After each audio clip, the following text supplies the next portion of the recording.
Welcome back to my YouTube channel. Today our topic is coefficient of limiting frictions.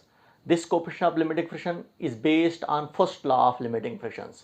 ये आपके पास जो है coefficient of limiting friction जो हमारे पास है बेस्ड है first law of limiting friction पर, समझे आप? क्योंकि वहीं से हम coefficient of limiting friction को हम निकालते हैं, हम जिसको हम म्यू से रिप्रेजेंट करते हैं coefficient of limiting friction को।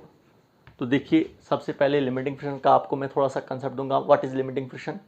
It is a maximum static friction which acts on a body whenever any body it is at the verge of motions. तो ये हमारे पास क्या होती है? मैक्सिमम स्टैटिक फ्रिक्शन होती है, समझे आप? जब हमारे पास बॉडी जो होती है वो निकलने पर होती है, मोशन निकलने पर होती है हमारे पास एक बॉडी, समझे आप? तो वहाँ पर जो अपोजिट में फोर्स एक्ट करती है उसको मैक्सिमम स्टैटिक फ्रिक्शन कहा जाता है। उसी मैक्सिमम स्टैटिक फ्रिक्शन को हम लिमिटिंग फ्रिक्शन कहते हैं, समझे आप? जैसे यहाँ पर आपके पास एक बॉडी है, इसमें अप्लाइड फोर्स एफ ए है, समझे आप? हम अप्लाइड फोर्स करते जाएंगे, देते जाएंगे, लास्ट पे आपके पास जो होगी, अगर हम उसके बाद थोड़ी सी अप्लाइड फोर्स और ज़्यादा देंगे, हमारे पास ये ब्लॉक मोशन में आ जाएगा। उस टाइम जो हमारे पास अपोजिट में फोर्स एक्ट करती है उसको कहा जाता है लिमिटिंग फ्रिक्शन, जिसको हमने एफ एल से रिप्रेजेंट किया है यहाँ पर। आप देखिए हमने जो निकालना है कोएफिशिएंट ऑफ लिमिटिंग फ्रिक्शन निकालना है। तो according to first law of limiting friction, first law of limiting friction हमें ये कहता है कि force of limiting friction is directly proportional to the normal reactions. तो देखिए नॉर्मल रिएक्शन हमारे पास कहाँ पर होता है? हमने फर्स्ट लॉ में हमने पढ़ा था, ये आपके पास ब्लॉक है, ब्लॉक का वेट जो होता है वो कहाँ की तरफ होता है? डाउनवर्ड डायरेक्शन में होता है, समझा? दैट इज डाउनवर्ड फोर्स होती है।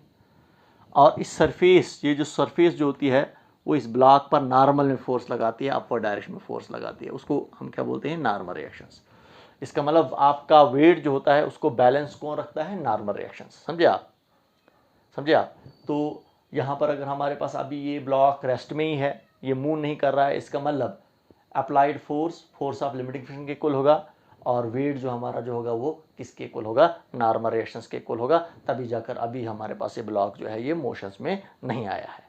अगर थोड़ी सी अब हम थोड़ा सा इंक्रीज करेंगे अप्लाइड फोर्स, तो हमारे पास बॉडी मोशंस में आ जाएगी, समझे आप?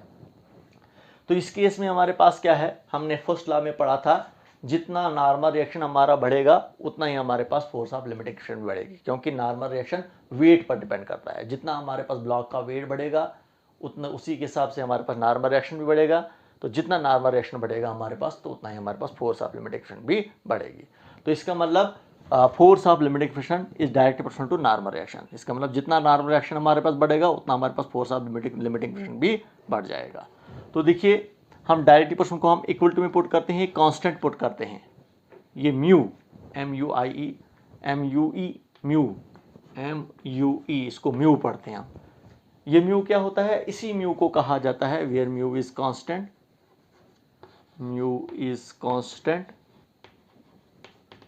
known as coefficient of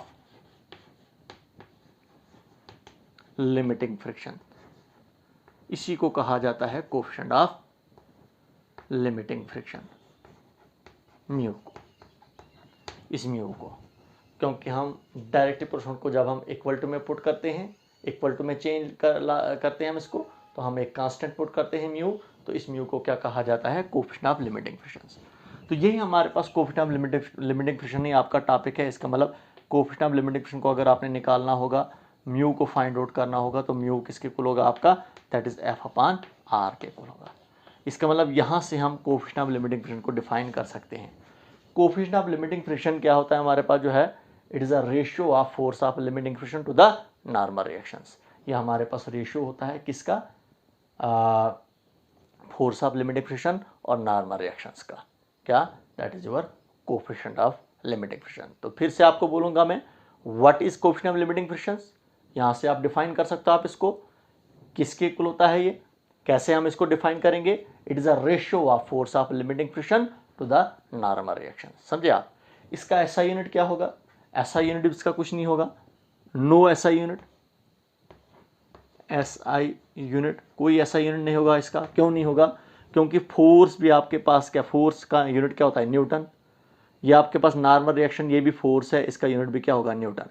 ऊपर भी न्यूटन, नीचे भी newton, newton newton get cancelled, no unit, कोई यूनिट नहीं मिलेगा। ना इसका कोई यूनिट होगा, ना इसका कोई डायमेंशन होगा। डायमेंशन फार्मूला भी इसका कुछ नहीं होगा, क्योंकि फोर्स का डायमेंशन फार्मूला जो होगा, फोर्स का डायमेंशन फार्मूला क्या होता है? ml t-2। नॉर्मल रिएक्शन हमारे पास है तो ये भी एक फोर्स ही है, तो इसका डायमेंशन फार्मूला भी हमारे पास क्या आएगा, mLT-2। दोनों फोर्सेज हैं mLT-2, mLT-2 कैंसिल आउट हो जाएगा, इसका मतलब डायमेंशन फार्मूला भी इसका कुछ नहीं होगा। तो ये हमारे पास क्या है, एक कांस्टेंट होता है, समझे आप। तो हम कहेंगे इसको ये डायमेंशनलेस कांस्टेंट है। डायमेंशनलेस कांस्टेंट भी हमारे पास है और दूसरा हमारे पास जो है यूनिटलेस भी है ये। अब हमारे पास ये कोएफिशिएंट ऑफ लिमिटिंग फ्रिक्शन जो है किन किन फैक्टर्स पर डिपेंड करता है। एक तो ये डिपेंड करता है material of to surfaces, material of to surfaces, दो सरफेसेस के मटेरियल्स पर भी डिपेंड करेगा, समझे आप। मटेरियल का मतलब हुआ हमारे पास ये दो सरफेसेस जो हमारे पास हैं, ये वुडन ब्लॉक की सरफेस और ये जो वुडन ब्लॉक किस सरफेस पर मूव कर रहा है, दोनों सरफेसेस पर डिपेंड करेगा। ये हमारे पास जो है ये सरफेसेस किससे बनी हुई हैं, वुड की हैं या हमारे पास आयरन का है, गिलास का है, कौन सा हमारे पास मटेरियल है, समझे आप। सरफेसेस का मटेरियल कौन सा है, किस मटेरियल से हमारे पास ये बनी हुई है।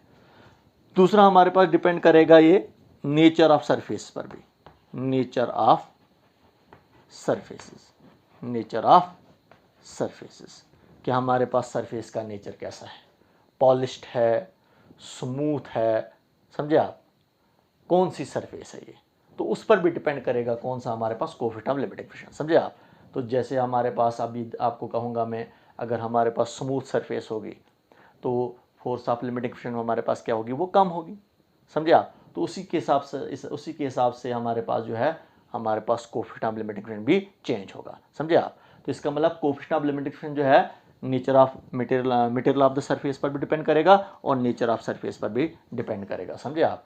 तो उसी के हिसाब से हमारे पास म्यू की वैल्यू भी चेंज होगी। ये किस मटेरियल से हमारे पास ये दो सरफेस बनी हुई हैं उस पर भी डिपेंड करेगा, जिन सरफेस पर हमारे पास दो बॉडीज मूव कर रही हैं, समझे आप, और हमारे पास वो सरफेसेस कैसी हैं उन पर भी डिपेंड करेगा। और तीसरा हमारे पास टेम्परेचर पर भी डिपेंड करता है, समझे आप।